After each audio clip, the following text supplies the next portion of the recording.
There is a God, and the atheism comes about because of the psychology of it and the psyche of man, and that's what's taking place. So let's first of all, I want to think about the lesson broadly speaking here, and that is, we'll take it from the atheistic viewpoint just briefly for a moment. Since there is no God, or if there is no God, they say, then why are there theists? Why are there people who believe in God?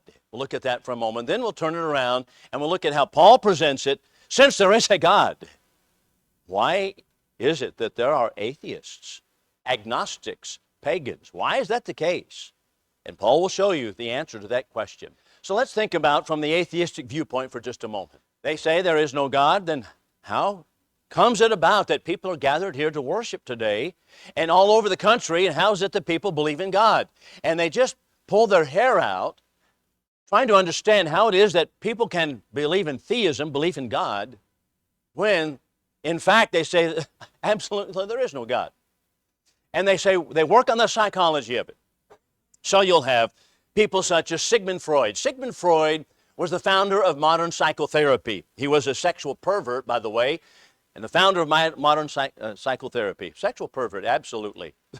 He said, you know, there cannot be a God, and I know there is no God, but the reason that people believe in God is because when you're in the house with your parents, you have your father figure there and your mother, and you have the protective custody of mom and dad, and when you get out in the world, then you want to take the concept of a father figure and put him into heaven and say there's still a father up here. He said that's the problem with you people. That was Sigmund Freud. Another German, Ludwig Feuerbach, said, no, he's another atheist. And he says, no, the reason that the people believe in God when there absolutely is no God is because of your ego. That is to say that you want to project what you would like to take place, or what you would like, the power that you would like to have, the Superman that you would like to have, the superpowers, and you project that into some kind of heavenly being, and so you project all of your wishes into heaven. That's the reason that people believe in God. Karl Marx, another atheist, an atheist who was pretty close to the devil, by the way, in some of his actions, in all of his, just Satanism.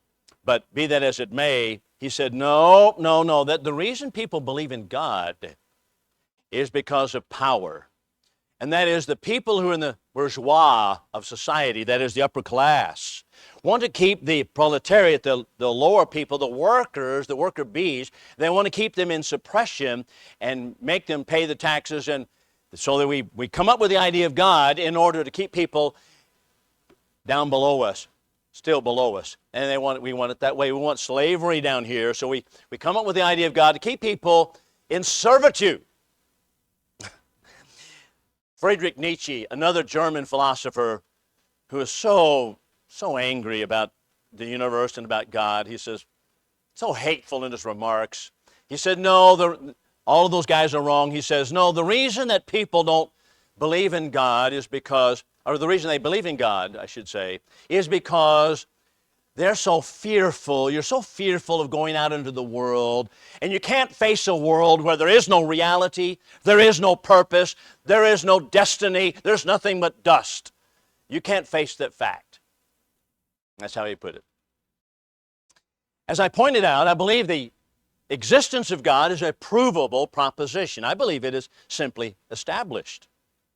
But once again, that's not the point here. The point is here, there is a God.